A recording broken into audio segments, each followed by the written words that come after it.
At the beginning of the film, our main character wakes up in a small house and is being taken care of by a nearby girl. She introduces herself as Iruru and explains that she was the one who saved him and brought him back to care for him. However, he cannot remember who he is or why there is a mask on his face. The next morning, when he wakes up, he realizes that indeed, no matter what he does, the mask cannot be removed. Iruru's grandmother then comes to check on him and asks if he feels any better. She also does not know who he is, and as for the reason why the mask cannot be removed, she says there must be some explanation for it. She advises him not to think too much for now and to focus on resting and recovering. Later, Iruru brings him some porridge to help him regain his strength. The man thanks her family for their kindness. He then notices someone secretly watching him from behind. Iruru's grandmother brings him some clothes that belong to her son for him to wear. When he wants to go out for a walk, the grandmother tells Iruru to go with him, just in case he faints again outside so that someone can bring him back. The peeking eyes appear again, and Iruru introduces the person to him. It's her younger sister, Iruru. Iruru finds the man a bit strange because he's wearing their father's clothes. Their father had passed away, and their mother also died after giving birth to Iruru. The man feels a little awkward wearing something so important, but Iruru doesn't mind much.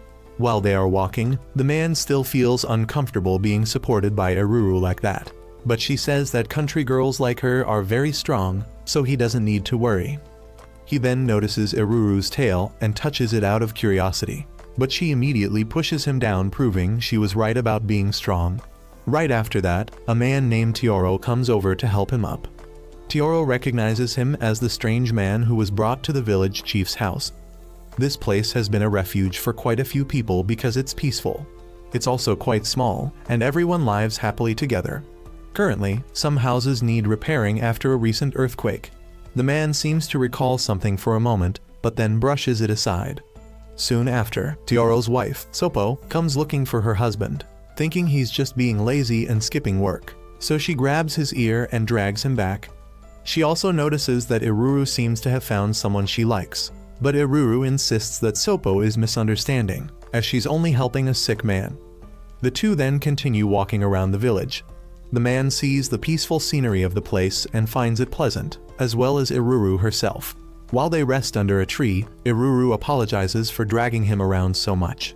But since he was the one who wanted to go out for a walk, she doesn't need to feel guilty. Iruru wants him to rest a little longer before they head back, but then she hears noises coming from the village, so she tells him to stay there and rest while she checks it out. When she returns to the village, she sees her old friend Nuwangi, who now works for the government and has come to collect taxes. Nuwangi grew up in the same village, but now that he has power, he ruthlessly exploits it, demanding taxes and claiming that as long as the village pays, the authorities will protect them from war. Nuwangi has also liked Iruru for a long time and wants to take her with him, but she refuses, saying she doesn't need wealth or luxury. The main character then arrives and tells Nuwangi to stop, but Nuwangi arrogantly declares that he's a relative of the local lord and that a freak like him has no right to interfere. Iruru steps in to stop the two of them and asks Nuwangi to let it go. But when he learns that Iruru and the man are living together, he becomes furious, accusing the man of being a third party who's interfering between him and Iruru. When Iruru explains the situation, Nuwangi calms down a bit, but then the man provokes him, causing Nuwangi to lose his temper and start a fight. However, the man is not someone who can be easily bullied. Furious, Nuwangi leaves. Later that afternoon, when they return home, Iruru tells the man that Nuwangi wasn't always like this, but the man says that when people are young, they haven't yet learned greed. As for Nuwangi, when he returns, he vents his anger on a sacred statue nearby. The birds around suddenly fly away, and his mount becomes terrified by a strange, frightening sound and runs off. At this moment, Iruru's grandmother also hears the sound coming from the forest and calls the entire village to gather. She suspects that someone has desecrated the forest and knocked over the statue. The villagers look toward the main character, but Iruru testifies for him because she had been with him all day. When Iruru wakes up, Iruru has to take her sister back to their room so the others can continue discussing. The main character understands why he is being suspected. He then asks the village elder about the spirit of the forest, and she explains that it is a divine beast that protects the forest from divine punishment. They are obliged to do something to appease the beast's anger, otherwise they will no longer be able to enter the forest. Someone suggests that they capture the beast, but the elder says it is extremely powerful and intelligent, and confronting it will only bring casualties. A villager then returns to report that the statue has indeed been toppled. They cannot rebuild it now because it is raining heavily. The main character has a feeling that the gods would not be angered by something so trivial, though he does not know why he feels this way. The elder, however, instructs everyone to stay inside at night and avoid going out. When he returns to his room, Iruru replaces the bandages on him. He suddenly experiences a headache and sees strange fragments of memories, but Iruru tells him to stay calm because sooner or later his memories will return. The next morning, the main character joins Iruru's grandmother, Iruru, and a group of men from the village to go see the statue's condition. Indeed, the statue has been completely destroyed, and their only option is to build a new one. Some begin to feel scared and want to leave, because not long ago, a neighboring village was attacked by a ferocious creature. The elder says the divine beast only acts at night, so they should be safe to rebuild during the day, but must also avoid making too much noise to prevent waking it. They then rebuild a new statue and hope it will calm the beast's anger at least a little. As they prepare to leave, the main character notices some tufts of fur nearby. When they return to the village, it is already near dusk. The elder advises the men to return home to their wives and children early. Tioro also asks the main character to look after Iruru's family. They then notice that Iruru is also hiding nearby and seems to dislike the main character. Tioro tells him not to pay too much attention to it. Suddenly, a sound from the forest echoes again, so everyone returns home and bolts the doors. Yet at night, the forest's divine beast still comes for them. The main character hears screams outside and wants to do something, but the elder tells him that if he goes out now, it will only cause more casualties because humans cannot fight such a powerful beast. Long ago, the elder's sister had offered herself as a sacrifice to the beast so that it would sleep for so long. But just then, the outside suddenly grows silent, prompting the main character to go see what's happening. He steps outside and sees the beast attacking a villager's house and devouring someone inside. It suddenly lunges at him, forcing him to grab a nearby farming tool to defend himself. But its body is far too tough to pierce. It then strikes and hurls him away. Iruru rushes out to protect him, but at that moment the beast stops, and when the rain starts falling, it runs off. Back at the elder's house, the entire village grieves the loss of a family. However, the main character tells them he has found a way to fight back. He had picked up some of the beast's fur near the statue and put it into water, and upon contact with water, the fur became weaker. Therefore, water must be the beast's weakness. He wants to fight it instead of enduring it any longer, but the villagers still seem afraid. So the main character decides he will act as bait to lure the beast so they can trap it. The villagers then disperse, but Iruru worries about his decision to be bait. He says he is an outsider, so no one will care if he dies, but Iruru tells him she considers him family and does not want him harmed. Hearing this, the main character promises he will come back because he also now considers her family. The next morning, he discusses his plan with the whole village. He wants them to follow his plan and assures them he will find a way to escape. Even though they knew that killing the forest god would curse them, he believed no one wanted to continue living in fear and one day become that beast's meal. They then entered the forest and built a trap to lure the creature in. Tioro and the main character went together to the beast's lair, drawing it out and leading it back toward the trap where many villagers lay in ambush. Along the way, the beast struck the main character, but he blocked the blow using the iron fan the village elder had given him. They then reached the trap and, timing it as the beast jumped in, cut the ropes so that the trap collapsed, submerging the beast in water. As it tried to climb out, they all lunged in together and stabbed it repeatedly.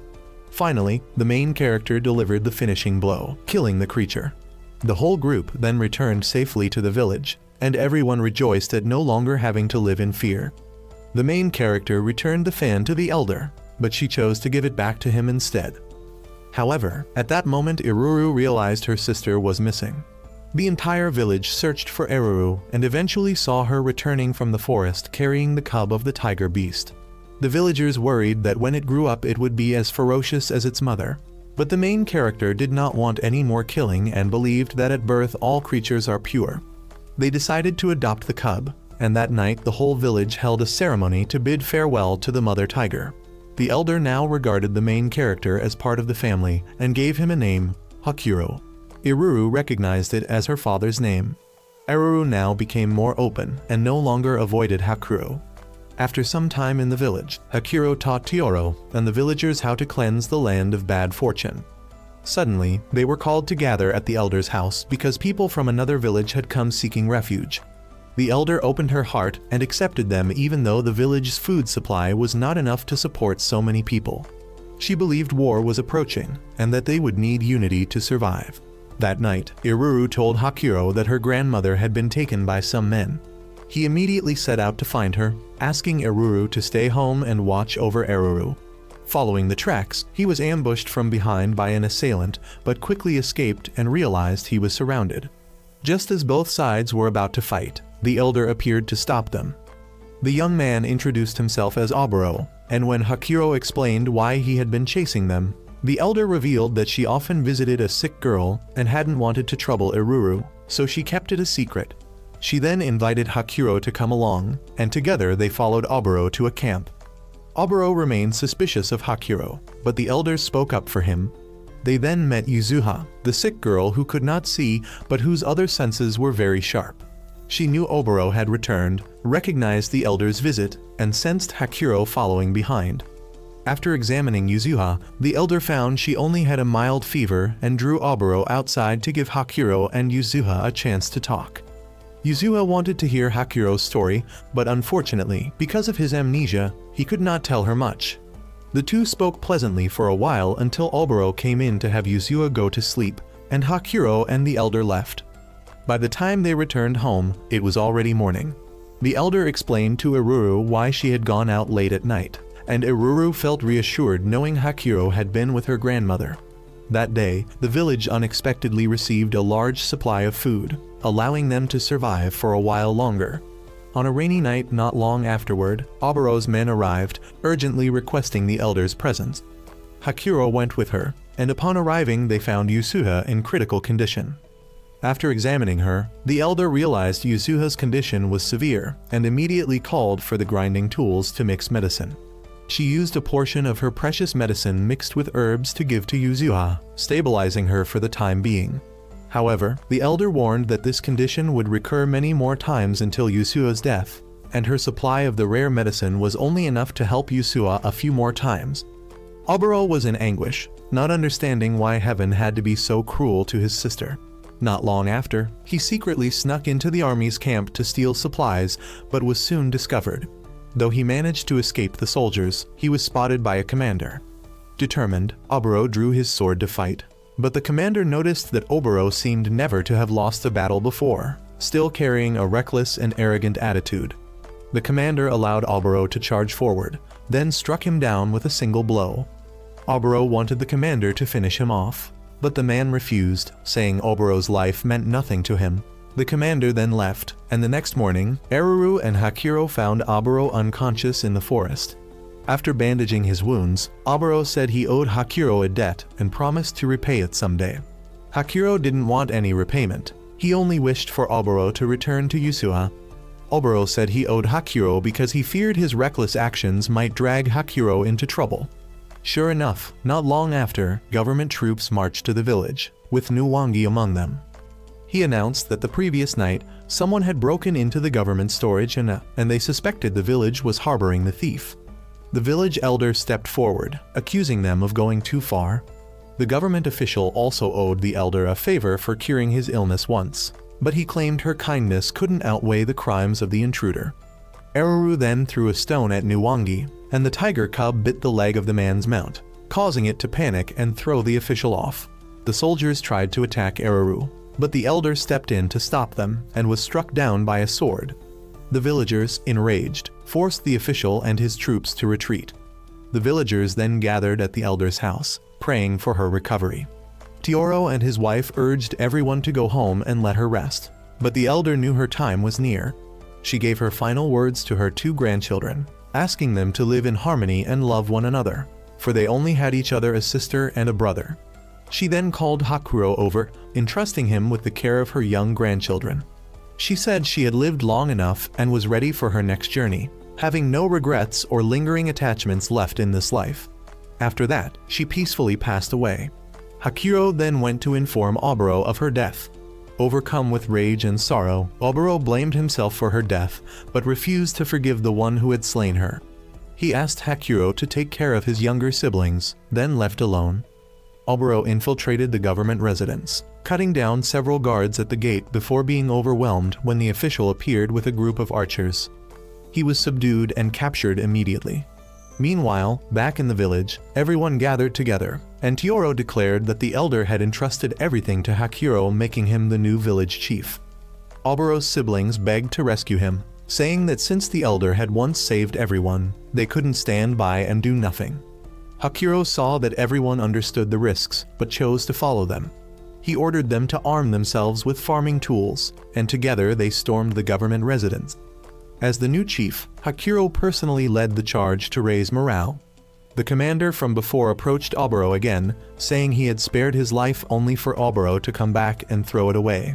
He told Oboro about the battle outside, mocking that their small band would soon be crushed. When asked why they didn't just live quietly, Oboro replied that living like that wasn't truly living, it would make them unworthy to face their loved ones.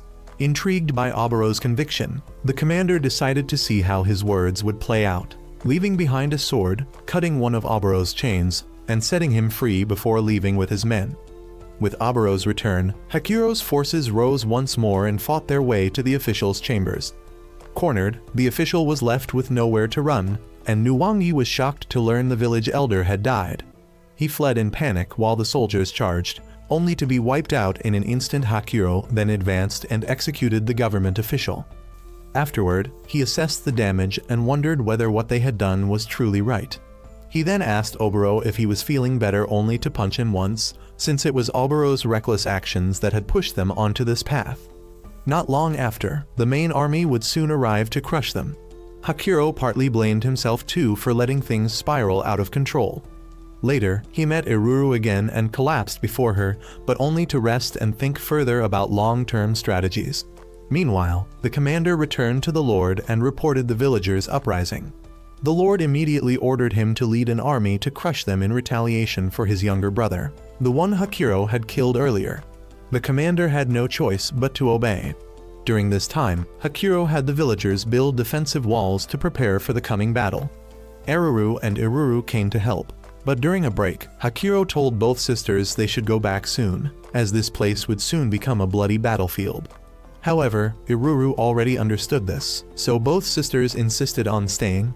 Hakuro worried about disappointing the late elder, but truly, if the sisters left, the logistics section would be short-handed. Soon after, unexpectedly, Oboro's group arrived at the village to take shelter. Oboro said Hakuro had saved his life, so he was ready to give that life to Hakuro to use as he wished. But Hakuro didn't want a reckless man. Therefore, Oboro formally accepted Hakuro as his elder brother and swore to serve him with all his strength from then on. That night, Aruru and Iruru went to Yusua to care for her on the elder's behalf. At the same time, Oboro told Hakuro that the reason they had all come was Yusua's decision. She had firmly insisted on coming to help no matter what. This was the first time Yusua had made a selfish choice for herself, and she had prepared herself to be driven away if she became a burden. But Hakuro would never do that. At that time, he was writing letters to neighboring villages seeking their help for the uprising. He didn't care about numbers, he just needed some to respond. A few days later, the villagers began training to fight and use weapons like soldiers. One night, while walking with Iruru, Hakuro unexpectedly found Aruru sneaking near the food storehouse. She refused to let anyone inside, and when Hakuro looked, he was shocked the tiger had grown too quickly and had eaten a large amount of food. But he let it go, because the tiger seemed very fond of Aruru, and he didn't want to provoke it and risk dangerous consequences. The next day, Hakuro set off to seek support from other villages, taking Oboro and his two younger siblings with him. As they neared a new village, the four saw smoke rising ahead. They went to check and found the village completely destroyed and burned, with the people seemingly all dead. Immediately after, the commander's forces appeared. He introduced himself as Benawi and admitted he was the one who destroyed the village. Banawi said Hakuro's actions would lead to ruin, and this was his first warning. Both sides then clashed. Oboro fought Banawi's subordinates while the two younger girls lured soldiers away so Hakuro could face Banawi. But Hakuro's group was soon outnumbered. At that moment, Aruru and the tiger arrived to break the siege. The enemy knew the power of the forest god, so Banawi deliberately retreated after asking Hakuro two questions. The first was whether Hakuro truly believed his actions were just. Hakuro replied that if hell existed, that was where he belonged. The second question was only to ask Hakuro's name. As Banawi left, Hakuro realized the destroyed village had not been Banawi's doing, and their skirmish had been a test rather than a serious fight. However, the destruction of this village would serve as a warning to the others, prompting them to join Hakuro in search of hope for the future. The reason Hakuro did not see himself as righteous was because his uprising had started from the murder of a loved one. If he had endured and not rebelled, none of this would have happened. Oboro told him never to doubt his own ideals like that again. Hakuro then thanked the tiger and Aruru for coming to save them, but next time, he wanted Aruru to wait for him at home. Meanwhile, Banawi had returned to report to the Lord and learned that the village he had just set foot in had been ordered destroyed by the Lord himself as a warning to rebels, and the one who personally carried out the massacre was Nuwangi. Because of his failure, Banawi was demoted, and Nuwangi was assigned to take his position. A few days later, Nuwangi came to provoke Banawi's subordinate, Kuru, claiming that a talented man like Kuru belonged on the battlefield, not standing guard here. Nuwangi promised him a better environment, but Kuru said he would only serve and follow Banawi. At that time, Banawi was wondering what Hakuro was doing now. He then told Kuru to prepare supplies so they could head out on a mission soon. On Hakuro's side, in recent days, the number of people joining them had greatly increased. He had only one condition: they must absolutely obey his commands, and, of course, they all agreed. That day, the villagers suddenly brought in a suspicious man Aruru had caught trying to climb over the wall. Oboro thought he was a spy, but the man claimed he was just a merchant trying to sell goods to an old customer. He said he had always done business in the capital, but today the guards had changed. Hakuro told him they had just seized this place. Oboro still found him suspicious and wanted to kill him immediately, but the man said if they didn't believe he was a merchant, they could search him freely. Hakuro then wanted to see what he was selling, so the merchant unpacked his goods. Among them were many herbs, which Aruru recognized well. Besides herbs, he also carried toys and jewelry. Hakuro told him that this place would soon become a battlefield, but the merchant didn't believe it since everything around still looked peaceful. Hakuro then told Aruru to prepare some food to see the guest off. As he escorted the merchant out, the man pointed out that Hakuro was still too trusting. If he had really been a spy, Hakuro might already be dead. But when Aruru came to see him off, the merchant had no choice but to leave. Meanwhile, Banawi had been assigned to capture and guard a strategic point. At that moment, they heard someone had broken in, so they split up to pursue. Banawi and Kuru caught the intruder, but it turned out to be an innocent person trying to escape the war, so they let him go. Banawi later met with the merchant to buy information that he had recently obtained. On Hakuro's side, they identified the stronghold Banawi had just taken as an important location for recruiting more people. Just then, the fugitive arrived there to seek help from Hakuro. After learning the stronghold had been seized, Hakuro decided to take it back, setting out the next morning. After a day's march, that night Hakuro ordered the entire force to ambush outside the stronghold. When he saw the enemy troops growing tired, he gave the signal to attack and led the charge himself. His forces broke through the walls, but Banawi quickly organized a counterattack. Oboro led a unit to storm inside and create an opening for the breaching team. They successfully entered, and Hakuro unexpectedly encountered Banawi there. Oboro charged forward to fight Kuru, while Banawi rushed toward Hakuro to engage him directly. Hakuro soon noticed his forces being pushed back, and he himself was knocked to the ground. But at that critical moment, Oboro's two younger sisters arrived with reinforcements from another direction. Surrounded, Banawi ordered his troops to abandon the fort and retreat in good order. He hadn't expected Hakuro to split his forces into two fronts to attack simultaneously. Hakuro was praised for this tactic. Though it was a risky move, if reinforcements hadn't arrived in time, they would have been doomed. Hakuro was the kind of man who never fought unless he was certain of victory. When they returned with their triumph, everyone rejoiced except Iruru and Eruru, who felt a little sad, for Hakuro now belonged to everyone, not just to the two of them anymore. At this time, Banawi was being scolded by the Lord for his failure, while Nuwangi had just returned after destroying another village. Banawi was dissatisfied because the place Nuwangi attacked had nothing to do with the rebels. The Lord claimed that they needed to eliminate all potential threats that could help the rebellion grow stronger. But this disregard for the common people enraged Banawi. He decided to leave the Lord's service, only to be thrown into prison. After that, Hakuoro continuously led his army into battles and achieved victories across the eastern regions surrounding their base. Although they had gained more allies, Oboro was still displeased, as these new allies were merely opportunists who followed whoever held power once the Lord, and now them.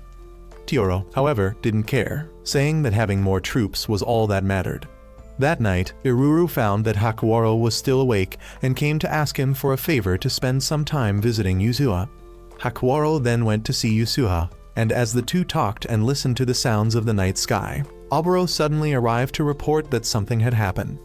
Nuwangi was once again leading troops to attack another village. He had ordered his soldiers to kill all survivors to prevent any future retaliation. Though the soldiers hesitated, just as they were about to strike, Hakuoro's army arrived to stop them. They quickly suppressed Nuwangi's troops, forcing them to retreat. Soon after, another group of soldiers arranged by Hakuoro charged in from behind, surrounding Nuwangi's forces. His men fled, abandoning him behind. He was swiftly captured by the villagers and brought back to the city for judgment. Later, Iruru went to meet Hakuoro and saw Nuwangi again. Everyone decided to let Iruru determine Nuwangi's fate, whether he should be executed or imprisoned, but she chose to release him. No one could go back on their word, so they followed her decision and let him go. Afterward, Hakuoro's army continued to advance steadily, gradually sweeping away and driving back all of the Lord's forces. Eventually, they surrounded the capital, where the final battle would take place. On the day of the march, the entire army gathered around the Lord's capital. When the Lord heard that the enemy had arrived, he remained calm, saying everything should be left to Nuwangi. However, since Nuwangi had disappeared for several days, he had no choice but to let his soldiers handle it themselves. The troops were hastily deployed throughout the city, and this poorly organized defense was quickly seen through by Hakuoro, who prepared a counter-strategy. He then ordered the vanguard to charge forward and clear the path. The army advanced, crossing the moat and setting up ladders to climb the walls. Immediately afterward, another squad rushed to break open the gate. Once the gate opened, Hakuoro commanded the entire army to storm in. His forces began to overpower and dominate the enemy soldiers. During the chaos, Kuru took the opportunity to rescue Banawi. However, instead of fleeing, Banawi decided to fight this battle as a commander. When Hakuoro and Oboro stormed in, they encountered Banawi and Kuru. Oboro charged forward, but Banawi blocked his attack and noticed how much Oboro had improved. As enemy soldiers began to arrive, Oboro left to deal with them. Banawi and Hakuoro then briefly clashed before Hakuoro's army gradually pushed deeper into the city. Kuru then stepped in to cover Banawi, allowing him to leave first. Banawi rushed to the Lord's chamber and informed him that he had lost the battle. After a moment of panic, the Lord demanded Banawi to help him escape, but Banawi said that only those who could flee now. If the Lord didn't want to be executed by the people, Banawi was willing to send him ahead right this moment. Meanwhile, Oboro quickly rushed in and fought in Hakuoro's stead. At that moment, Banawi decided to take the Lord's life. Without saying a word, he struck him down. When Hakuoro arrived, the Lord was already dead.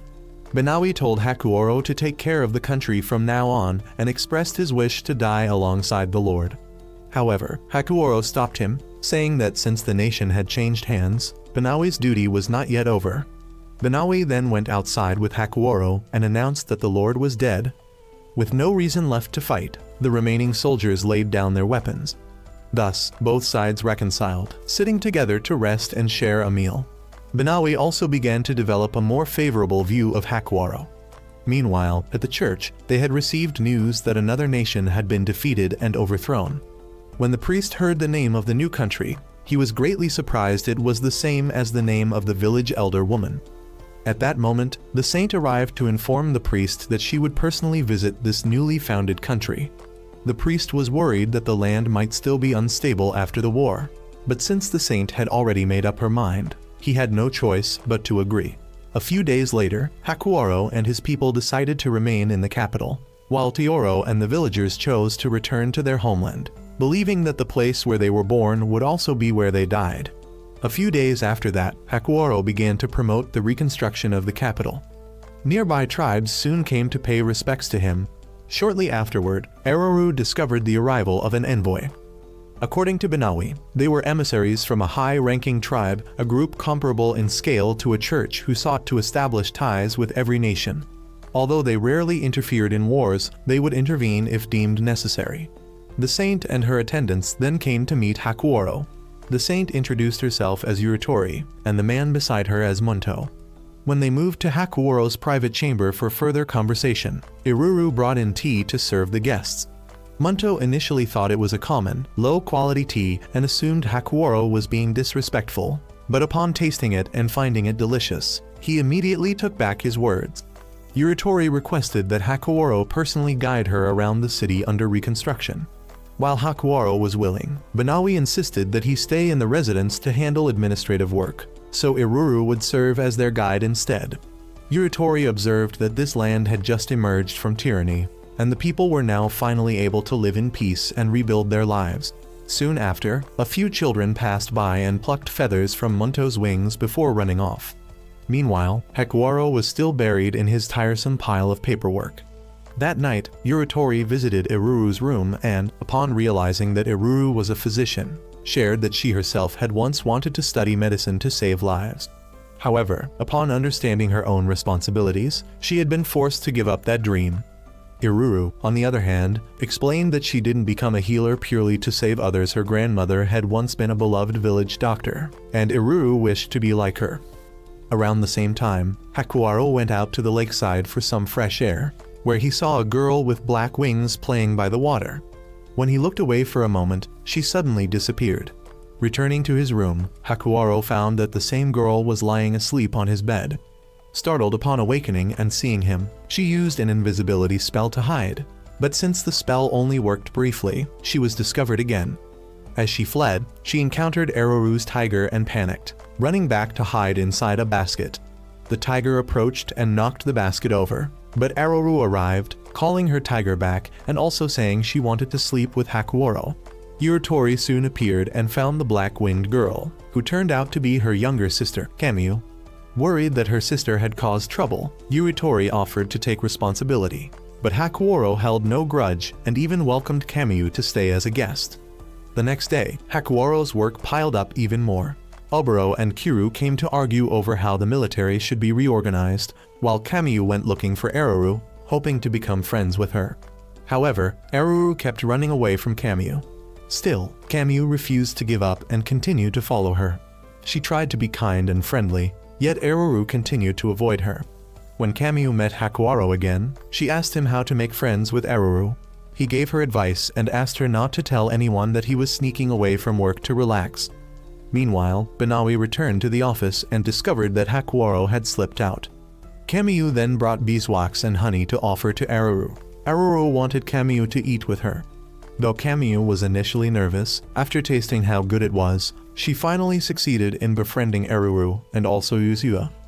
Around that time, Benawi met Oboro and asked about Hakuoro, but Oboro had no idea. Just then, Munto crawled out from hiding. He had been tied up by Kamyu. He asked the two of them if they had seen his princess, but Benawi noticed Kamyu, Aruru, and Yuzua all playing together outside with the tiger.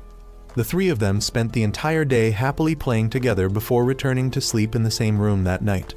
At that time, Yuritori came to see Aruru and told her that she had known of Aruru's grandmother. Her grandmother was a legendary figure, someone whom no healer in the field did not know. Though death is said to return all living beings to the gods, it still remains a sorrowful thing. Aruru felt sad as she spoke of her grandmother, but she knew she could not remain attached to that sorrow forever, for her grandmother surely would not have wanted her to. The next day, when Hakuoro went to feed the tiger, he found the three girls all sleeping on top of it. He silently hoped that these peaceful days could last forever. After several days, Utawarerumono and her entourage departed, satisfied that life in this land had changed for the better. Kamyu was reluctant to leave but promised that she would return soon to visit Eruru and Uzuha. In the following days, another delegation arrived to meet Hakuoro.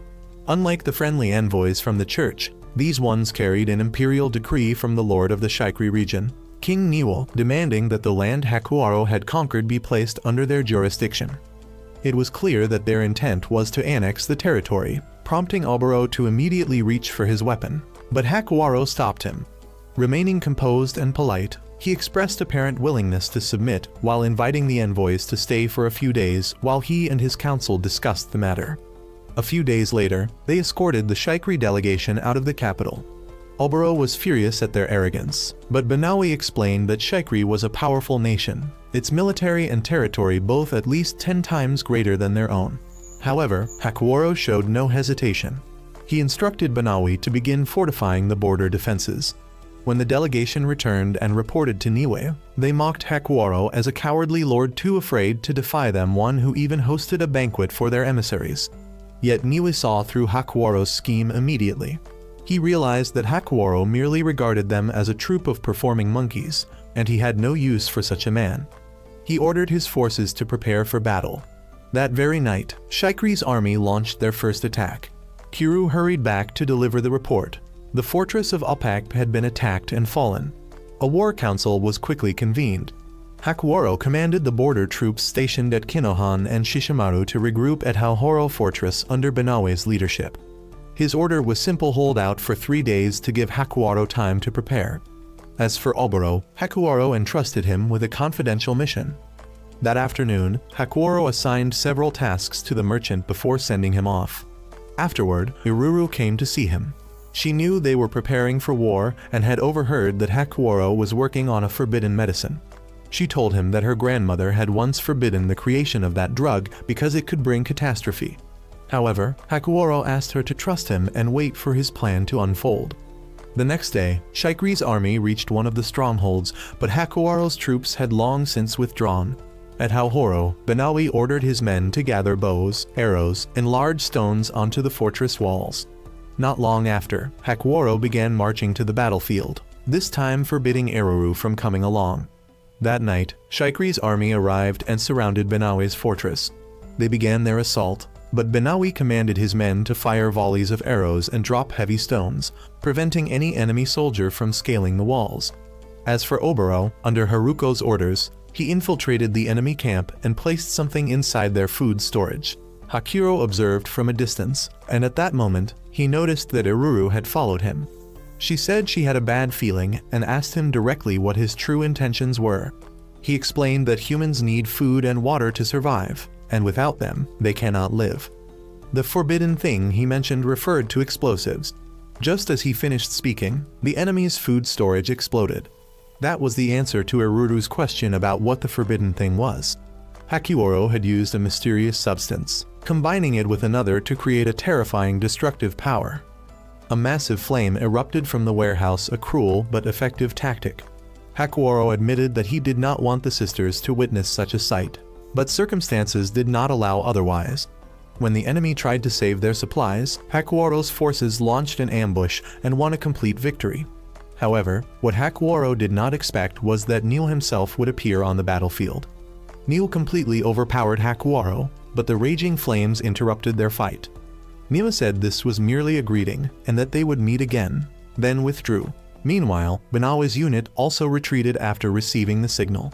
On a stormy day, Oboro and Kiro were sent to the coast to investigate a report of a shipwreck there.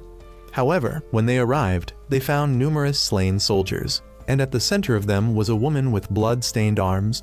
She soon lost consciousness, and both men brought her back. Hakuoro learned that the wrecked ship was the Natonku, which came from a southern land of the same name. According to Banawi, it was a slave ship, and the woman they rescued was one of its captives. Oboro imprisoned her, believing it abnormal for one person to have killed an entire battalion alone. However, the woman had long since escaped and appeared before Hakuoro. She introduced herself as Karura, and instead of treating her with hostility like Oboro and Kiro, Hakuoro invited her to stay and asked Eruru to tend to her wounds, saying they would decide what to do with her later. After the meeting, Banawi asked whether Hakuwaro intended to keep Karua. He feared that Natunku would use her as a pretext to attack, but Hakuwaro was more concerned about Shikri at the moment. Not long after, Iruru and Oboro quarreled again. She wanted to grant Karua freedom, while he suspected her of being a spy. After hearing them argue, Hakuwaro agreed to release Karua, but only within the confines of the city. Banawi and Oboro thought he was being too lenient with Iruru. Later, Karura met Iruru, who was curious about her bracelet. Instead of revealing it as a slave's shackle, Karura said it was merely jewelry. She even made Iruru a flower bracelet, delighting the little girl.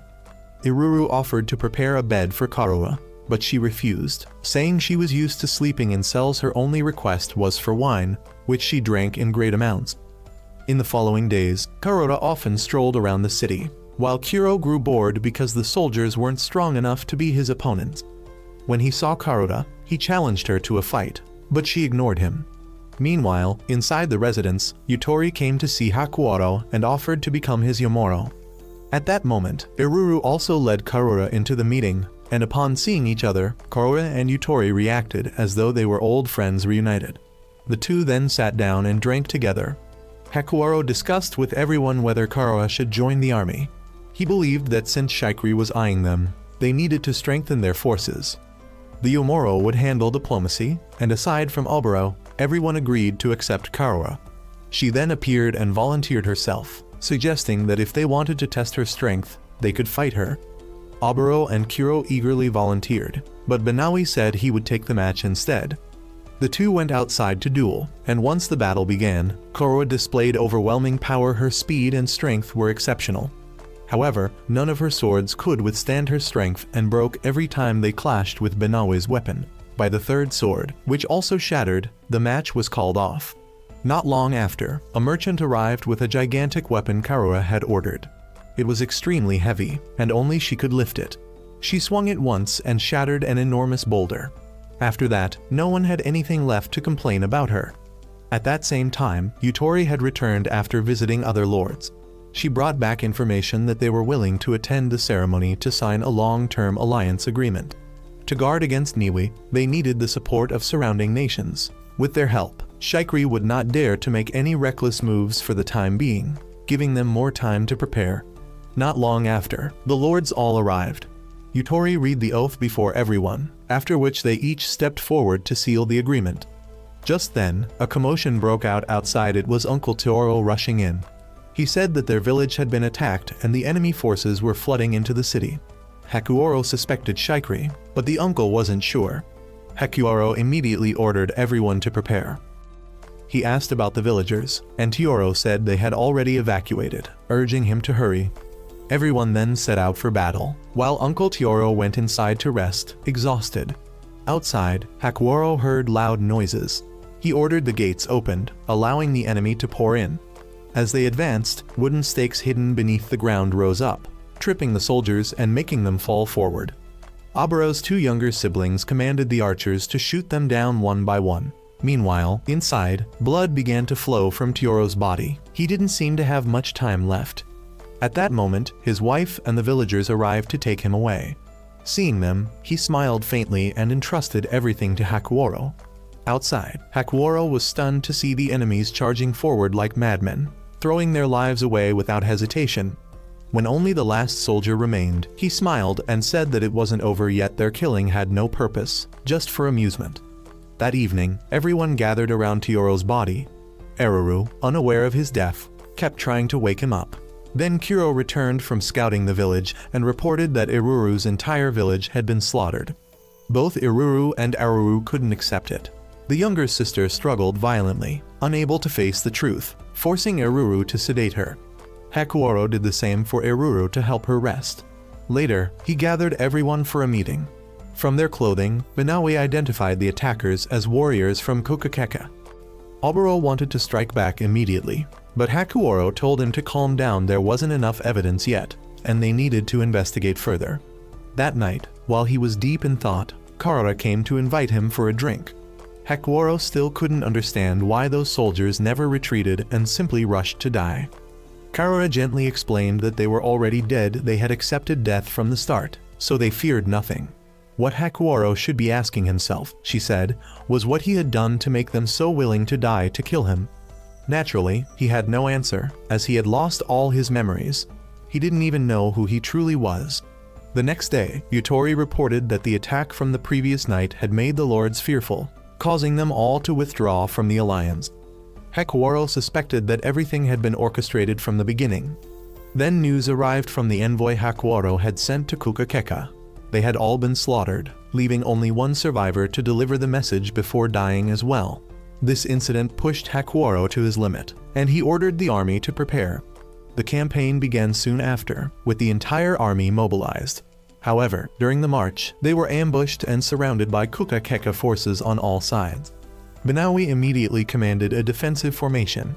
Yet from the enemy commander's words, Hakuoro sensed something was wrong. They called him a demon and a traitor. A fierce battle broke out between both sides, but with Karua's arrival and her terrifying great blade, the Kukakeka soldiers faltered. One of their generals, Tauko, recognized Karua's overwhelming strength and ordered a retreat. Even after their withdrawal, Hakuoro couldn't shake his doubts about whether their words were true. Later, upon returning, everyone advised Hakuoro to rest. Everyone except him had their own worries on their minds. While he drifted into a dream, dark shadows surrounded him, and that same general appeared again, calling him a demon, a treacherous brother-in-law. Just as the man swung his weapon toward him, Hakuoro woke up. Iruru stayed by his side to care for him. Though he was still troubled about his true identity, she reassured him that everything would be fine because now he was the lord of everyone. Meanwhile, Oboro, still burning with the desire to avenge Iruru's village, secretly led his troops to track the Kuka army. They soon encountered Tauko. Since there was only one enemy, Oboro said he would handle it himself. However, the opponent was far too strong and utterly overwhelmed him. Tauko did not finish him off. Instead, she said something about being on the side of justice, and that those who followed the demon Hakuoro would never be able to touch her before leaving. Returning injured and humiliated, Oboro was mocked by Kiro. However, Kiro also reported that he had found the enemy's camp. Yet by the time they got there, the enemy had already withdrawn. Banawi explained that the Kuka army excelled in mobility, using fast and decisive tactics. The second major concern was Tauko. She belonged to the Ivankuriga tribe, a small ethnic group in the Central Plains, known for their legendary swordsmen who would sacrifice their lives to protect what they believed was justice. This seemed somehow related to Hakuoro's lost memories.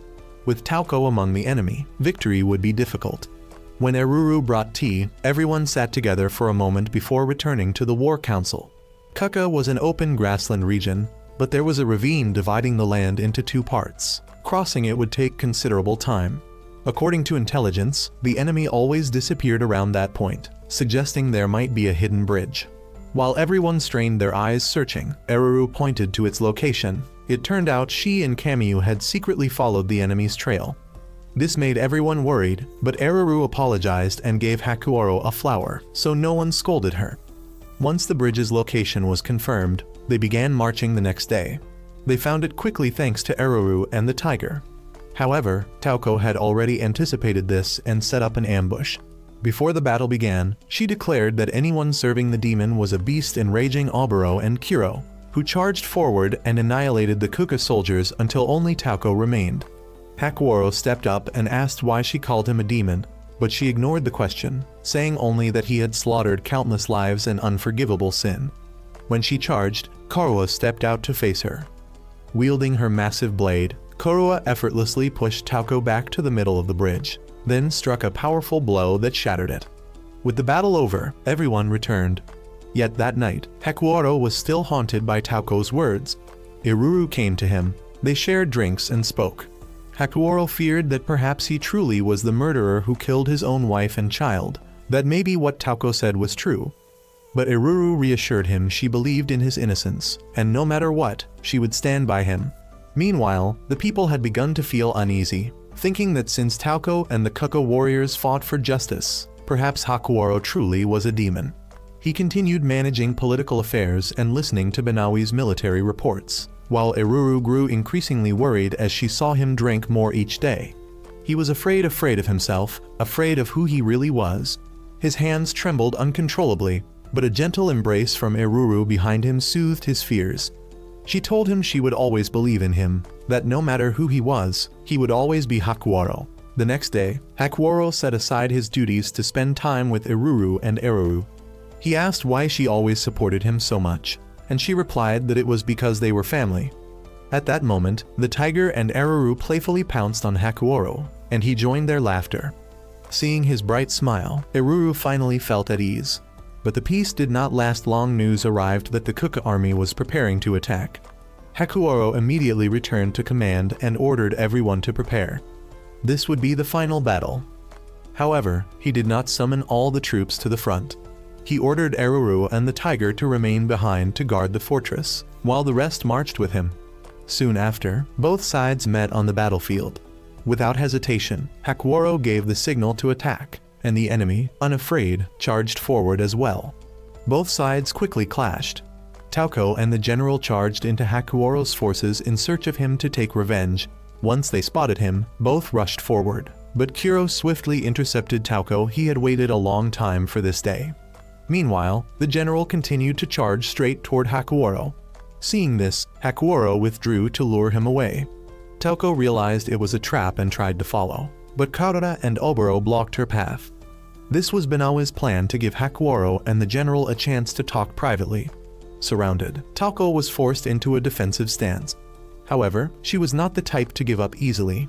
Taking advantage of Oboro's momentary carelessness, she suddenly accelerated and escaped.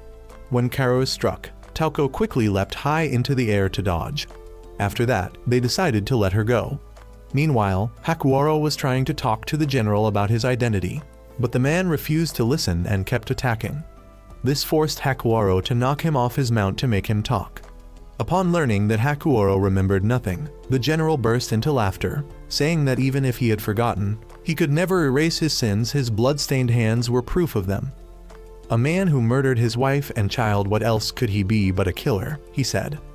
Hakuoro looked at his own hands as strange memories began to surge in his mind. A dark aura then enveloped his body, terrifying the general. But before Hakuoro could do anything, the general was assassinated by Niwa. The true mastermind behind everything was now obvious. After sowing more hatred within Hakuoro, Niwa left. Tauko arrived just in time to witness everything, realizing she had been manipulated like a puppet all along. After the battle, everyone returned. Though technically a victory, no one felt happy. Meanwhile, Niwa's army was advancing to attack them. Throughout the following battles, the Shikrypshim forces continuously raided and slaughtered villages within Hakuoro's territory, and it was always Oboro who led troops to intercept them. Binawi reported that although they had won many skirmishes, the Shikrypshim army had now set up camp right on the border, and dozens of villages had already been destroyed. Furious, Oboro loudly insisted that they should invade Shikrypshim to avenge the devastated villages and the countless innocent lives lost. He believed this was the only way to repay the enemy's cruelty 100-fold. However, Hakuoro remained calm and cautious, making a completely opposite decision to focus solely on defense, strengthening patrols along the border. This sparked intense opposition from Oboro, who could not understand why Hakuoro would choose what seemed like such a cowardly path. But Hakuoro's decision was final and unchangeable. At that moment, Yutori interrupted, bringing Tauko with her. Tauko had prepared herself for execution, believing her death might atone for the sins she had unknowingly caused, even if it had all been a tragic misunderstanding. Yet Hakuoro offered her a different way to atone.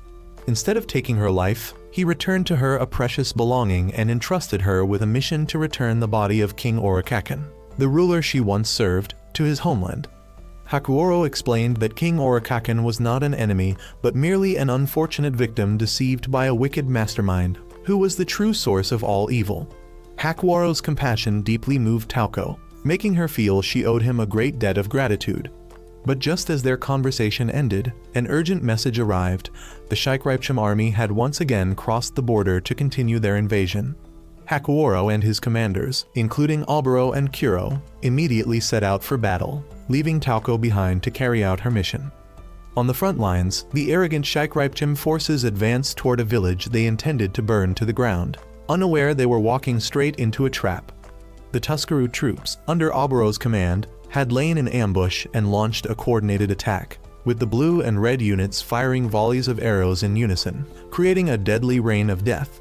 Right after repelling that attack, another report arrived, this time from the western frontier.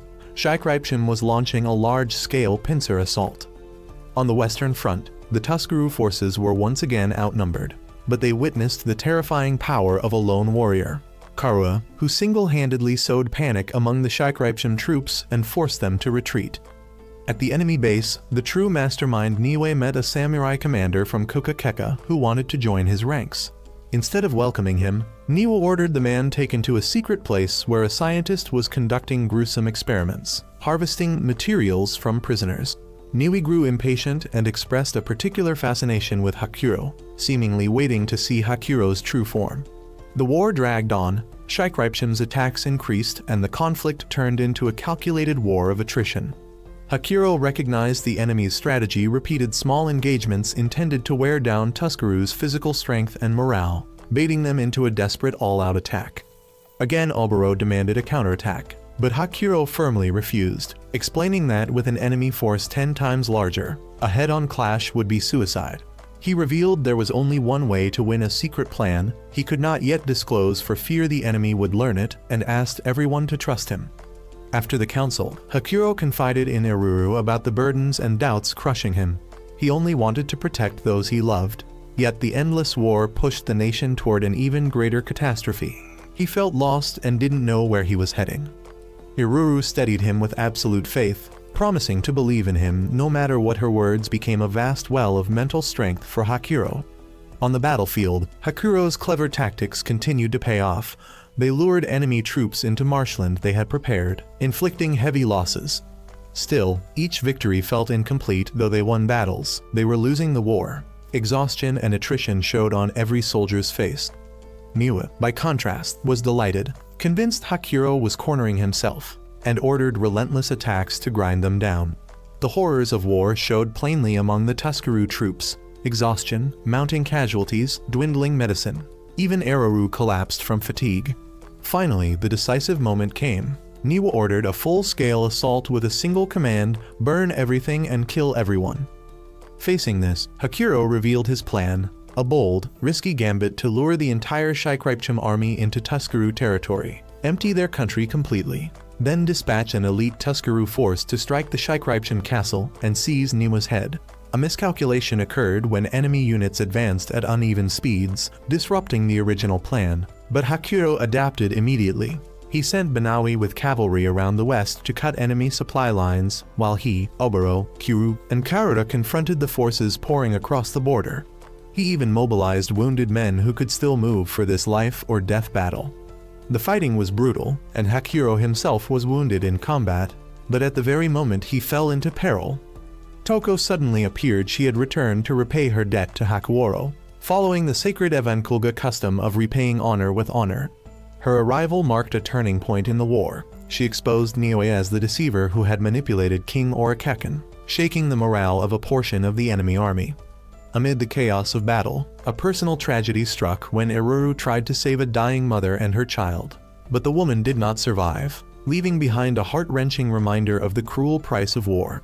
After the battle, the Shikrypshim forces temporarily retreated, but Tuscaruu had suffered devastating losses. Half of Oboro's unit was annihilated, and countless villages lay in ashes.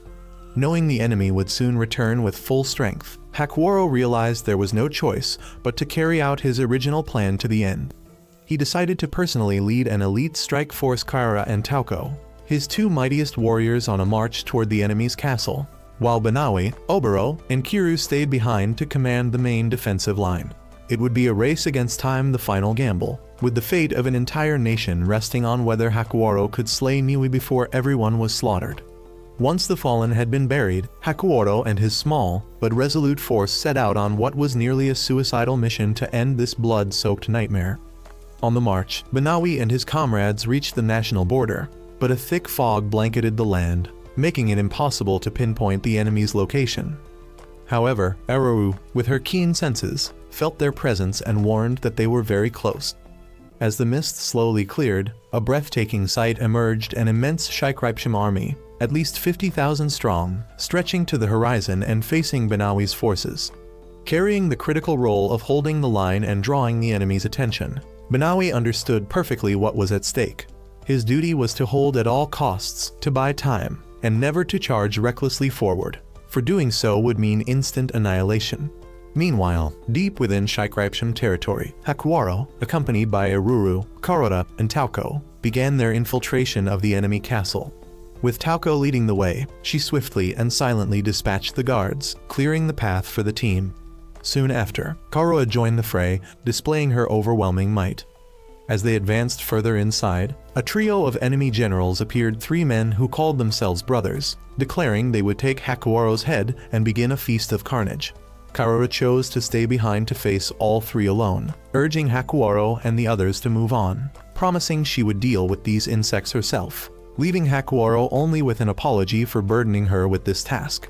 However, it seemed 2 of the brothers decided to pursue Hakuwaro's group, leaving only Amuro to fight Karura, but she swiftly intercepted them, refusing to let anyone pass.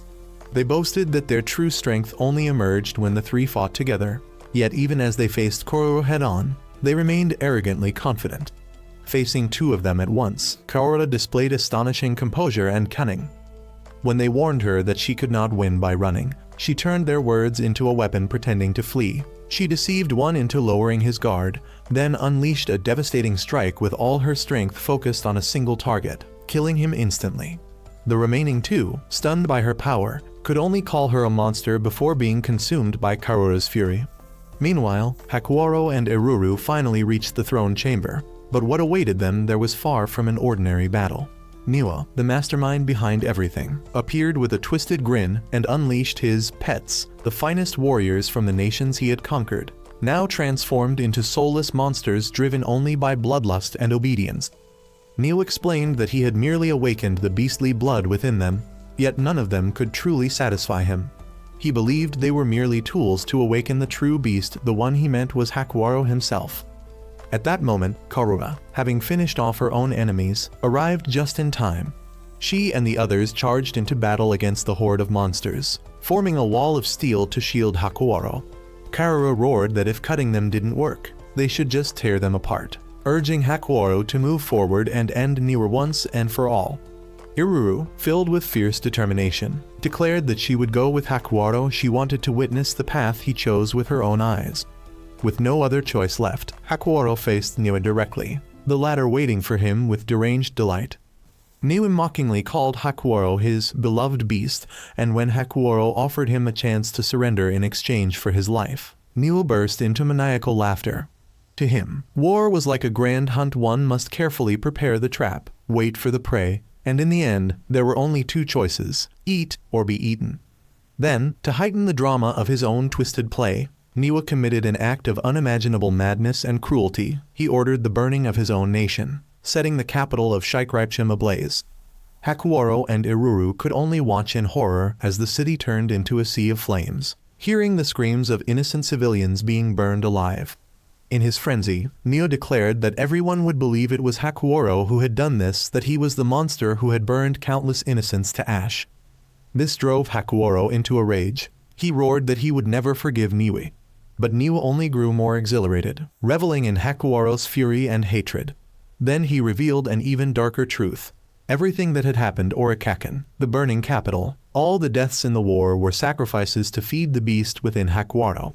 He accused Hakuwaro of being a bringer of calamity, saying that if Hakuwaro wanted to curse someone, he should curse himself. Pushed to the brink by Niwa's cruelty and accusations, the fury inside Hakuwaro finally erupted. A vast, primal, and terrifying power awoke within him, transforming him into something entirely different, a beast, just as Niwa had desired. His eyes blazed with an otherworldly light, his body wrapped in violent energy. Iruru could only retreat in terror, while Neil laughed with ecstatic delight, shouting that he had waited so long for this moment. Hakuwaro roared that he would destroy Niwa, and the 2 clashed in a final battle atop the burning castle. Neil's sword danced wildly, his excitement peaking as he called Hakuwaro his ultimate prey, savoring the sensation of fire scorching his skin. But Hakuwaro, fueled by the anguish and hatred of thousands of lives destroyed by Niwa's madness, unleashed a cataclysmic force. He roared, demanding to know if Niwa was satisfied, if this was truly the ending he sought after sacrificing so many. With a final, devastating strike, Hakuwaro completely overpowered and slew Niwa. In his last moments, Neo seemed almost content, admitting that his judgment had been correct, that Hakuoro truly was the supreme beast. He invited Hakuoro to devour him, fulfilling the law of existence he so fervently believed in: eat or be eaten. And then, Hakuoro fully transformed into a monstrous creature, tearing Neo into 100 pieces. When he finally regained consciousness and returned to human form, everything had already ended. Beneath the castle, Karua and Tauko had finished clearing out the last of the monsters. They could only look up at the overwhelming destruction the battle had left behind. Meanwhile, at the borders, Benawi and his troops watched as the castle collapsed into a sea of flames. They knew their commander had achieved victory, but at an immeasurable cost. The Feast of Blood had ended, yet the scars it left would never fade. Less than a month after the war with Shaikreipsham ended, recovery efforts progressed rapidly, and the fields once ravaged by war had astonishingly transformed before their eyes, a testament to the unyielding will to survive of humankind. During an inspection trip, Hakuoro walked alongside his companions, and the townsfolk, especially the children, recognized him and joyfully welcomed him. They even promised that one day they would grow strong enough to fight beside him. However, Iruru gently told them that by the time they grew up, there would be no more wars, so they wouldn't need to fight. Hakuoro agreed, advising them instead to help their parents so life could return to normal sooner. Later, in a council meeting, post-war issues were discussed. For Kukakeka, Tuscaroo would send a special envoy to assist in re-establishing their government, a decision that Tauko, the representative of Kukakeka, gratefully accepted.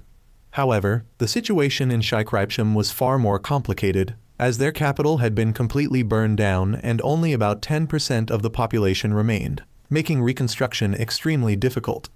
Although the original plan was to annex the territory into Tuscaroo, Hakuoro made the decision to abandon the old capital.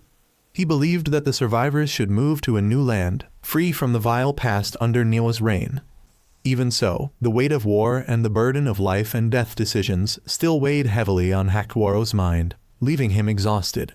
Seeing this, Iruru offered to massage his shoulders. In those quiet moments, Neo's final words echoed once again in his mind that he was a beast bringing calamity, that as long as he existed, war would never end, and he hallucinated his hands drenched in blood. Meanwhile, life in the castle continued in its own rhythm. Though Tauko had been given a comfortable room, she remained exceedingly formal and insisted on guarding Hakuoro despite his refusal. At the same time, Oboro and Kuru were caught red-handed by Iruru, while trying to steal snacks to eat with their sake, lightening the mood with laughter. Soon after, everyone's attention turned to the training yard, where Oboro was having a sparring match with Benawi. Oboro showcased remarkable improvement with swift and powerful attacks, but Benawi, calm and strategic as ever, easily deflected them, always staying one step ahead. In the end, Benawi cleverly lured Oboro into a trap and claimed victory. He then offered valuable advice to always plan 2 or 3 steps ahead and never underestimate the opponent. Despite his loss, Oboro's progress was recognized by Benawi, and to celebrate, everyone held a feast in broad daylight. Laughter and cheerful voices returned once more, filling Hakuoro and Iruru's hearts with warmth. Part 1 ends here. Farewell.